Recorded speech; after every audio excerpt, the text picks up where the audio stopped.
Hi everybody, welcome to Muscoot Farm. I'm Jonathan Benjamin and happy Friday the 13th.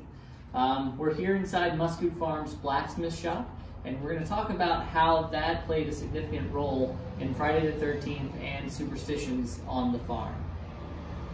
Alright, so as we mentioned, Friday the 13th is a day full of superstition. Those superstitions started a long time ago.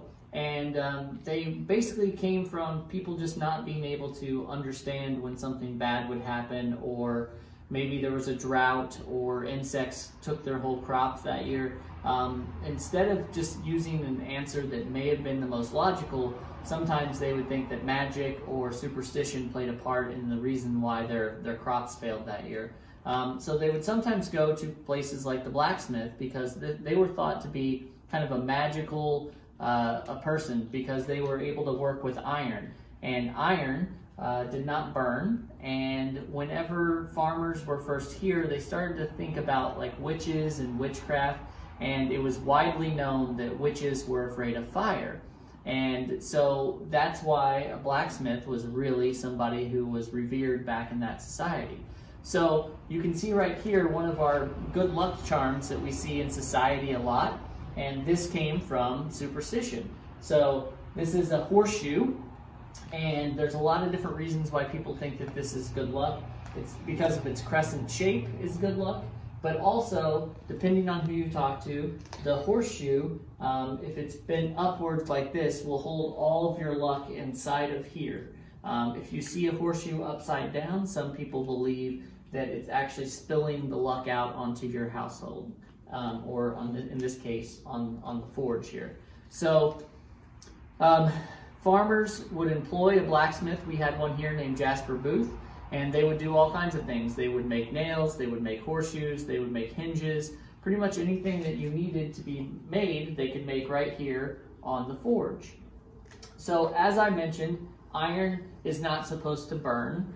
It does get very, very hot, and then can be made into all kinds of things. But it was said that if you hung a horseshoe over your door, you would not be able to allow a witch inside, because obviously witches did not like fire.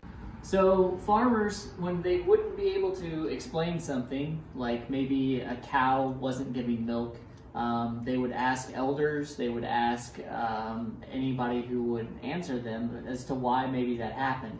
One of the common occurrences on a farm like this was whenever your cow would give milk and you would start to try to make butter out of it, but the butter wouldn't turn to butter, it would just kind of be heavy. So what they would do is they would think that somebody was bewitching their butter. So one of the superstitions was to take a hot poker and to poke it into the cream, and it would burn out the witch. There's also one that says that the ugliest person in the room should look at the cream and it would scare the witch out. There's also talks of a witch who could make milk come out of a cow just by squeezing a fork and milking it just like you would milk a cow. So you can see right away that farming and superstitions go hand in hand. One of the books that you can get that talks a lot about this every year is the Farmer's Almanac. The Farmer's Almanac came out in the 1700s, and people still use it today, and they use it pretty much because they're onto something. Most of these farmers can tell certain things by certain years, or one of the farmer superstitions is if there's still nuts on the tree after the leaves have fell, then that means that it's going to be a hard winter. You've probably heard red sky at night, sailors delight, red sky in the morn, sailors be warned.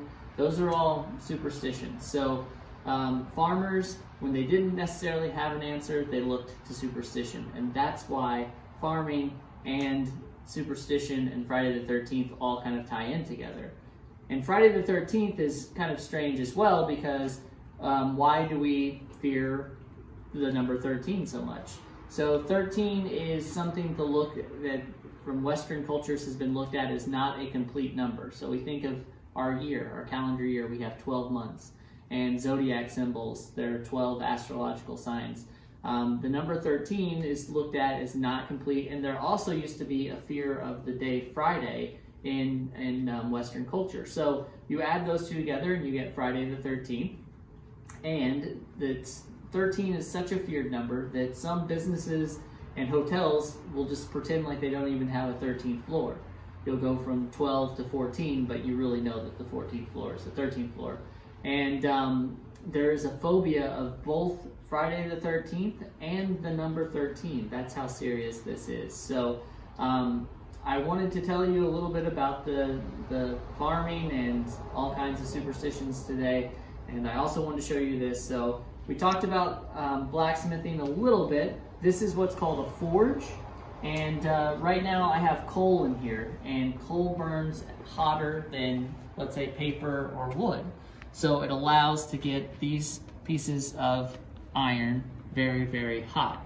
And you have to be careful because of the way that we manufacture metal today. You can actually burn it. I know I said earlier that you can't, but you can if you get this too hot. So basically what I'm going to do is take some of the metal that I have in here, and we're going to place it onto the anvil in a second. But the next piece that I want to talk about is this right here. And this is basically a blower that blows air into where the forge is. And we know that things that fire needs to succeed is a heat source, heat itself, and oxygen. And that's what I'm doing. I'm putting oxygen into this. If I was to take this metal out and go really, really quickly, then you would see a lot of fire going there, and I could get this going really, really hot. So one of the things that I want to make sure I do is, because this is so hot, I'm going to put my gloves on, and then I'm going to take out one of these pieces here and show you this. Now this is the anvil. This is a hammer. So. I'm going to try to put a bend in this, and you can bend this because it is so hot. And then I'm going to just kind of kick this back to me a little bit.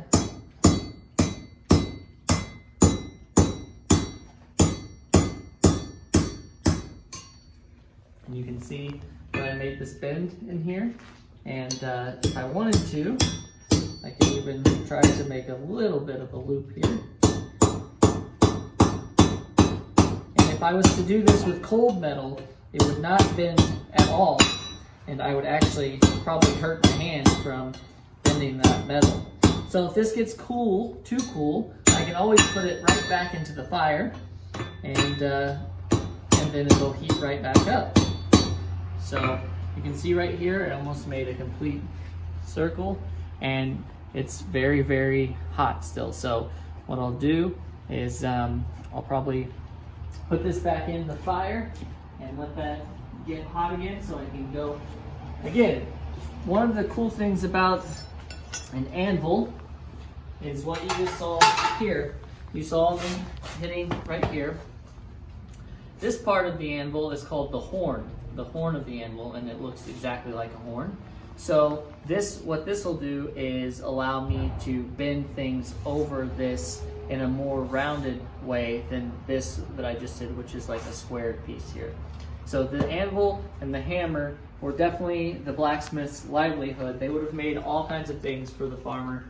Anything from nails, hinges, horseshoes for the horses, any kind of tool that they needed, silverware. And so that's why the blacksmith was such a revered part of the farm. All right, so I've got this really going. You can see how hot this is.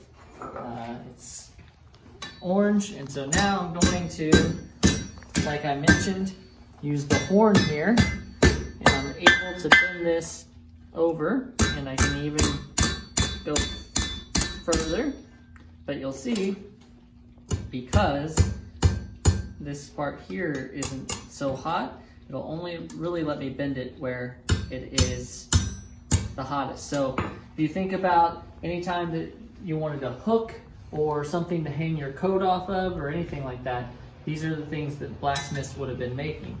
And if you, let's say that this needed to be wider, I just kind of put it back on there, and I can use this horn and it'll open it up a little bit for me. You're able to do all kinds of things with this. You can bend metal, you can twist it, you can make pretty much anything that you can imagine out of it, and all just by heating it and hammering it. And it's a lot like clay, even though it's hard. What you can do with clay is if you build something and maybe you mess up, you can just kind of undo it.